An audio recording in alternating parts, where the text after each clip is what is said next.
The sun in Lagos was cruel. Zara walked barefoot between the cars, the tar beneath her feet burning hot. Her hands gripped a small plastic bucket filled with bottles of cold water. Her dress, faded and torn at the edges, clung to her from sweat and dust. She looked like someone who had nothing left. And that was true. "Cold water. Just 50 naira," she called out, her voice barely louder than the noise of engines and horns. Drivers ignored her. Some rolled their windows up. One man waved her away with disgust, like she was carrying a disease. But Zara kept walking.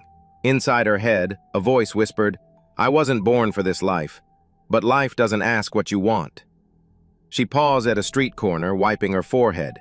Her lips were dry. She looked down at the bottles in her bucket. Ice had melted. Drops of water ran over her fingers. She was thirsty. Her throat burned. But she didn't drink. Each bottle was her hope for a meal, for rent, for survival. "Don't touch it," she whispered to herself. "You can't afford to." Her stomach growled. She hadn't eaten since yesterday morning. A bus passed, splashing muddy water on her legs. She stepped back, swallowing her pride. Zara wasn't always like this. Just 1 year ago, she worked at a firm. She had an office, a desk, even colleagues who smiled. Then came the layoffs. Then her landlord raised the rent. Then her mother died. Then her father. Just 2 months later. Then, nothing. Now, this was her life. She coughed suddenly, dry and sharp. Her hands shook. Still, she stood upright. There were only 6 bottles left. She had to sell them. The heat pressed on her like a punishment. Still, Zara kept walking, barefoot, face tired, but eyes focused. Because what else could she do?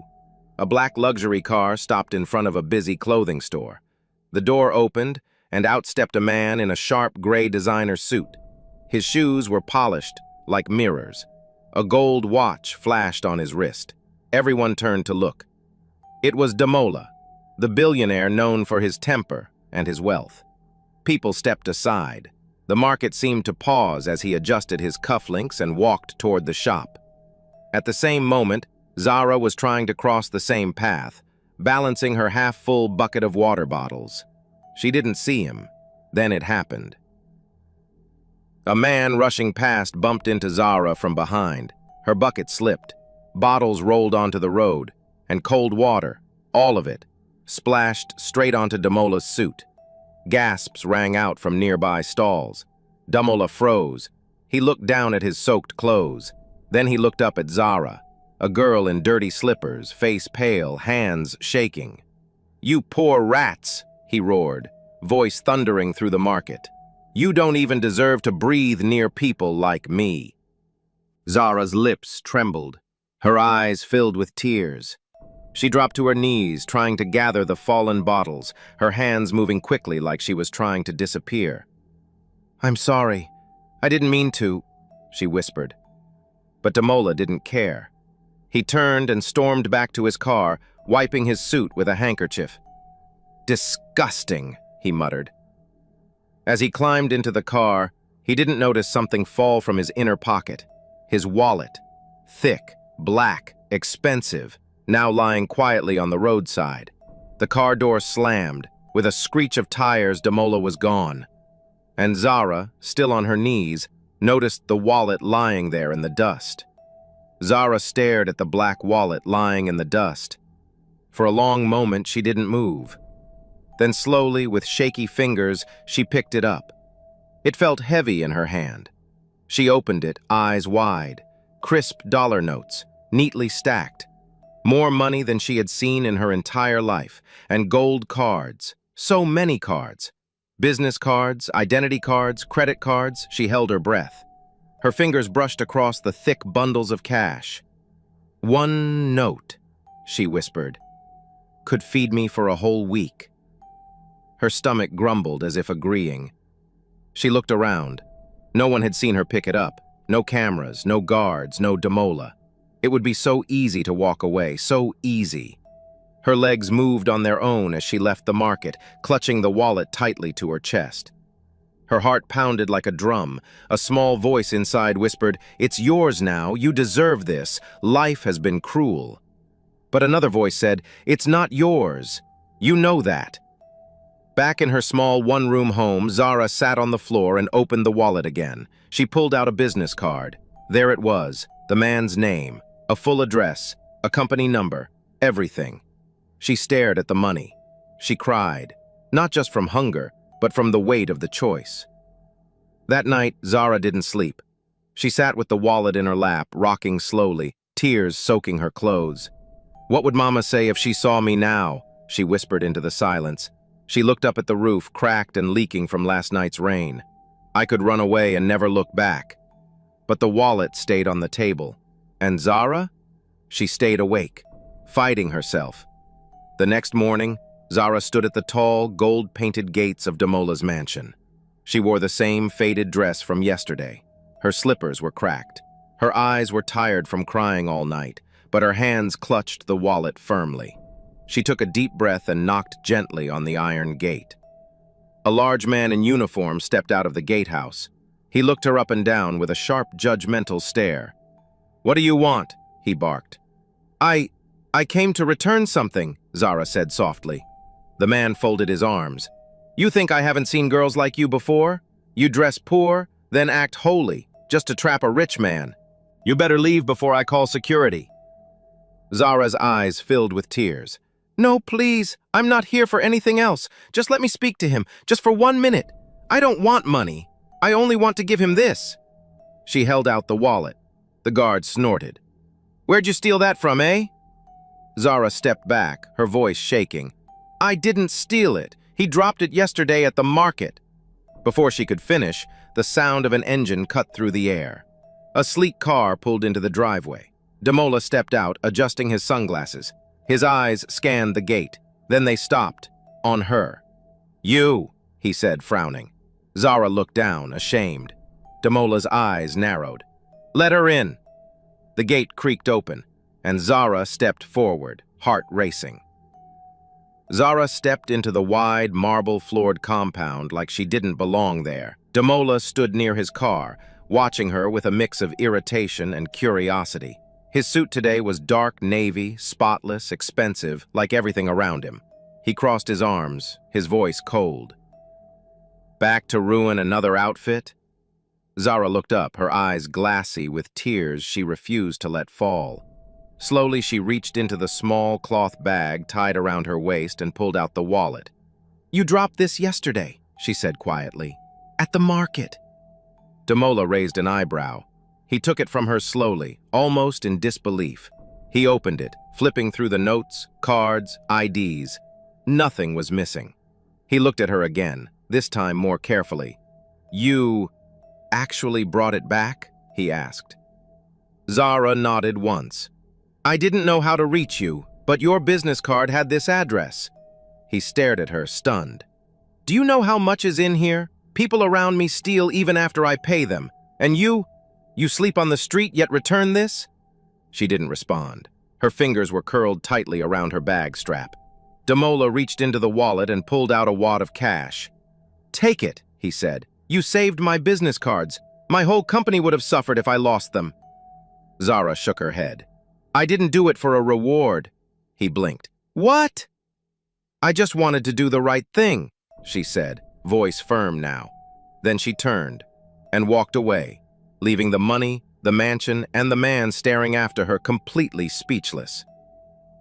The next morning, Damola sat in the back of his car, staring out the tinted window.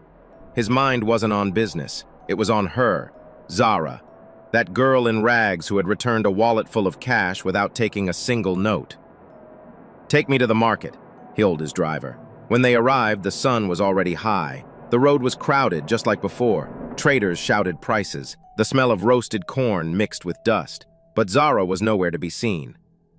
Damola stepped out, ignoring the stares. He walked slowly past the stalls, eyes scanning for her faded dress, her tired face. Nothing. He approached a small shop with plastic buckets and soap on display. "Excuse me," he said to the old woman sitting by the door.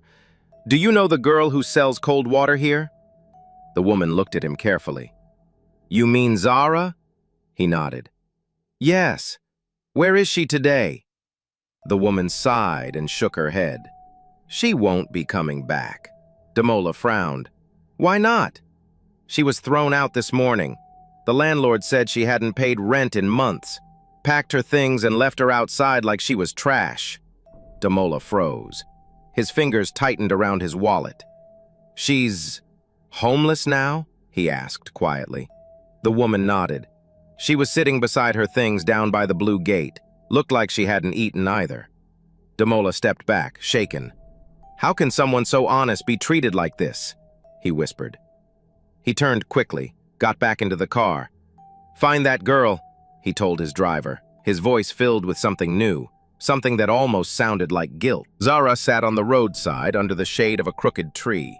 Beside her were 2 plastic bags filled with clothes, 1 broken stool, and a blanket folded over a small pot. That was all she had left. Her eyes were half closed, tired from lack of sleep. Her head rested on her knees. People passed by, some glancing, most ignoring her. Just another poor girl thrown aside by the world. Then a car stopped, a sleek black one. She looked up slowly as the door opened. Damola stepped out. Zara's eyes widened. She stood quickly, startled. Please, she said before he could speak, her voice shaking. Don't shout again. I didn't follow you. I'm just... I know, he said gently, walking closer. She stepped back, but then something surprising happened. Damola knelt down, right there in the dust. I didn't come to shout, he said, looking into her eyes. I came to thank you. Zara stared at him, confused. I was angry before, he continued, because I thought everyone wanted something from me. But you gave something back instead. He looked at her bags. Is this all you have? She nodded. He stood up slowly and held out his hand. Come with me, just for now. I have space, a guest room. You won't owe me anything. Zara hesitated. Her pride screamed no, but her body was tired and her spirit was breaking. She looked at his face. For the first time, it wasn't cold, it was kind. She took a deep breath and placed her hand in his. After 3 days of staying in his home, Zara stepped out of the guest bathroom, wrapped in a soft, clean dress Damola's housekeeper had given her. The fabric was plain but fresh. Her skin smelled of soap for the first time in weeks. Her hair was combed, tied back neatly. She looked in the mirror and hardly recognized herself. Downstairs, Damola waited at the long dining table. The house was quiet, so grand, yet so peaceful. When Zara entered, he stood politely. You look different, he said. She blushed. I just feel clean. Please sit, he offered, pulling out a chair. She sat nervously. I want to know more about you, he said. She hesitated. There's not much to tell. Try me. Zara looked down. I have a degree in business, MBA, finished 2 years ago. Damola's eyebrows lifted. MBA? Really? She nodded. But after my parents died, I couldn't keep my job. And every place I applied to, they looked at my shoes, not my CV. He leaned back, thinking. I've met people with money and no brain, and people with brains and no chance, he said softly. Then he smiled. Let me be the fool who hires you first. Zara blinked. You want to hire me? He nodded. As my personal assistant, full salary, full benefits, no charity, just a job. Her mouth opened slightly, but no words came. You've proven you're honest. That's rare. I can teach the rest, he said. Tears welled in her eyes. She placed a hand over her mouth to stop from crying aloud. Thank you, she whispered. I'll work hard. I promise. Damola nodded. I know. And for the first time in a long time, Zara smiled without pain. Months passed. Zara now walked through the same mansion she once feared, but now with purpose. She dressed simply but smart. Her hair was always neat, her eyes focused. Her hands carried files, not water bottles. And in the office, she was brilliant. She handled meetings, scheduled calls, fixed Damola's messes before he even noticed them. Clients began requesting her. Staff respected her. Even the ones who first doubted her whispered, That girl knows what she's doing. Damola noticed everything. Often he'd sit back and just watch her speak, confident, calm, in control. And every time she smiled, something shifted in his chest. He'd think, I shouted at her like she was nothing. But she's the most dignified person I know. He remembered the dirty clothes, the trembling hands, the spilled water. Now, she sat across his desk, giving him advice on million-naira deals. He found himself skipping parties, canceling dinner dates with women who only talked about vacations and handbags. He'd tell his assistant, reschedule, I have work. But really, he just wanted to stay back and share coffee with Zara. Ask her what book she was reading. Hear her laugh at his silly jokes.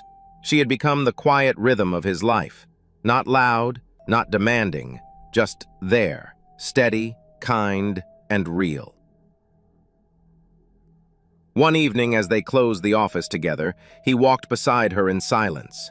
He glanced at her hand, empty. I wonder, he thought, if one day she'll let me hold it. Zara stepped out onto the rooftop terrace, her simple navy dress dancing lightly in the breeze. Tiny lights twinkled above her, and a small dinner table waited in the corner. Damola stood beside it, holding 2 glasses of sparkling juice. He looked nervous. You didn't have to do all this, Zara said softly. I wanted to, he replied. They sat, talked, laughed, ate. The evening was peaceful, but something hung in the air. Halfway through dessert, Damola leaned forward. You returned my wallet that day, he said, eyes serious. She smiled. Yes, and you insulted me with that same mouth. He laughed, rubbing his neck. Yeah, I deserved that. Then he looked up again, voice quieter now. But Zara, you didn't just return my wallet. You returned my soul. You reminded me that goodness still exists, even when the world buries it in dust. Zara looked down, her cheeks warm. You're the last person I expected to be kind, she said with a soft laugh. He stood up. Then he dropped to one knee. Her heart skipped. From his pocket, he pulled out a small box and opened it. Zara, he said gently, will you be the queen of my world? She covered her mouth with both hands, tears spilling from her eyes. Yes, she whispered through sobs, but only if you promise never to shout at me again. Damola laughed, a real deep laugh. I promise. And as the wind danced around them, their fingers touched. 2 lives changed by a single act of honesty. My sun shines. In a world where money speaks louder than truth, Zara's silence proved louder. She had nothing, yet gave everything. No one noticed the girl in torn slippers until her honesty made the richest man in Lagos pause. And through one simple act, she found what most spend lifetimes chasing: dignity, purpose, and love. Because honesty, no matter how poor it looks, is always richer in the end. So tell me, my besties, if you could have a chance to show kindness, would you have chosen to be honest or keep the money? Share your thoughts in the comments section. I am reading every comment. Subscribe to the channel, like, share, and see you in the next inspiring story tomorrow.